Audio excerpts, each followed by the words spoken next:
दूसरी बड़ी खबर आपको बता दें, प्रदेश में 6,297 पदों पर होने वाली एनटीटी शिक्षक भर्ती को लेकर एक बड़ा बदलाव जो है वो हो सकता है।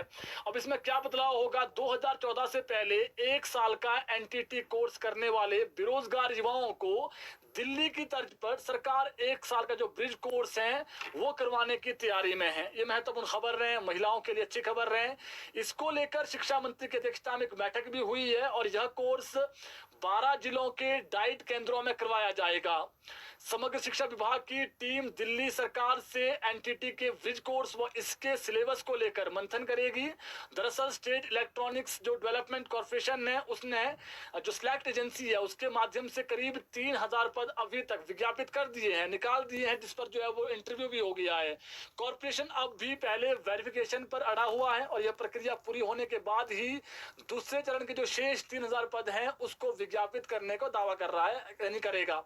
ऐसे में अब सरकार एनटीटी भर्ती को पूरा करने के लिए 1 साल का जो डिप्लोमा धारक हैं उनको भी ब्रिज कोर्स करवाने की तैयारी में है ताकि उन्हें भी लाभ हो सके। तो काफी महिलाएं थी जिनका ये कहना था कि सर ये आवाज उठाइए, तो हमने आवाज उठाई है। अब सरकार ये सोच रही है कि जो 3,000 पद बचे हुए हैं, 3,000 पर तो हो गई है, जिसमें अभी जो है वो इंटरव्यू हो गया, फाइनल रिजल्ट आना बाकी है, लेकिन जो 3,000 और हैं उसमें सरकार ये सोच रही है कि क्यों ना जो है वो दिल्ली की तर्ज पर जो ब्रिज कोर्स है वो करवाया जाए।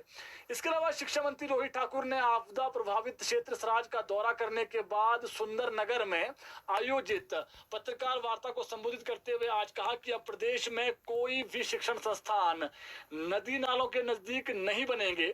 उन्होंने कहा कि प्रदेश में आपदा के कारण अधिकतर उन्हीं शिक्षण संस्थानों को नुकसान हुआ है जो नदी नालों के नजदीक बने हुए हैं।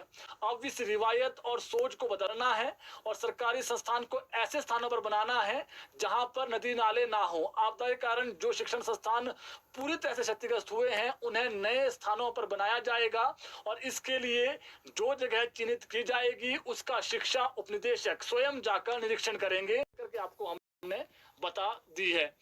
तो 4% डी मांगा है जी। और जल शक्ति विभाग ने 1386 जल रक्षकों को नियमित करने की जो अधिसूचना है जो है वो आज जारी कर दी है।